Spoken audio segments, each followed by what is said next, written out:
ஒரு தெண்டச்சோத்து சோம்பேறி இருந்தான். 20 வயதாகியும் எந்த வேலையும் செய்ய மாட்டான். ஆத்தாவை நைஸ் பண்ணி வயிறு வளர்த்தான், சோறு தின்னான். ஒரு நாள் கராரா சொல்லிவிட்டா, ஆத்தா இனிமே உனக்கு இங்கே கஞ்சி கிடையாது, எங்கேயாவது போய் உழைச்சி பொழைச்சிக்க. வேற வழி இல்லாமல் வீட்டை விட்டு கிளம்பிட்டான்.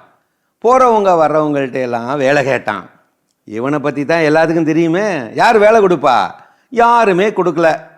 பசி வேற வயிற்ற கிள்ள ஆரம்பித்தது.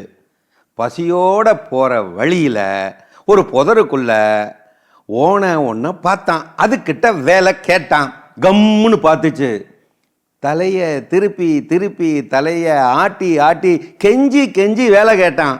அவனோட தலையை பார்த்துவிட்டு ஓனான்னு தன்னுடைய தலையை மேலேயும் கீழேயும் பலமும் ஆட்டுச்சு. ஐயா ஜாலி, எனக்கு வேலை கிடச்சிருச்சு, ஓனா எனக்கு வேலை கொடுத்துருச்சு அப்படின்னு கத்துனான். அடுத்த கேள்வியை கேட்டான். சரி, நான் இப்போ என்ன வேலை செய்யறது? ஓனா எதுவுமே சொல்லலை. திரும்ப கேட்டான். தலையை ஆட்டிக்கிட்டு எதுவும் சொல்லலை. கோபமாக தலையை ஆட்டிக்கிட்டு சொன்னான்ல மறுபடியும். சரி, இந்த புதரையெல்லாம் வெட்டி சுத்தம் பண்ணணுமா?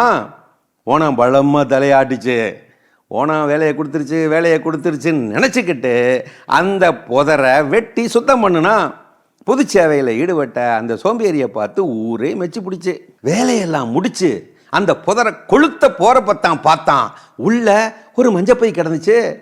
அதை அப்படியே எடுத்துக்கிட்டு கக்கத்தில் வச்சுக்கிட்டு வேலை அந்த ஓனானுக்கு தலையை ஆட்டி நன்றி சொல்லிவிட்டு ஆத்தா கிட்ட வந்தான். பைய தந்தான். பைய திறந்து பார்த்தா ஆத்தா உள்ள அத்தனையும் தங்க காசுக.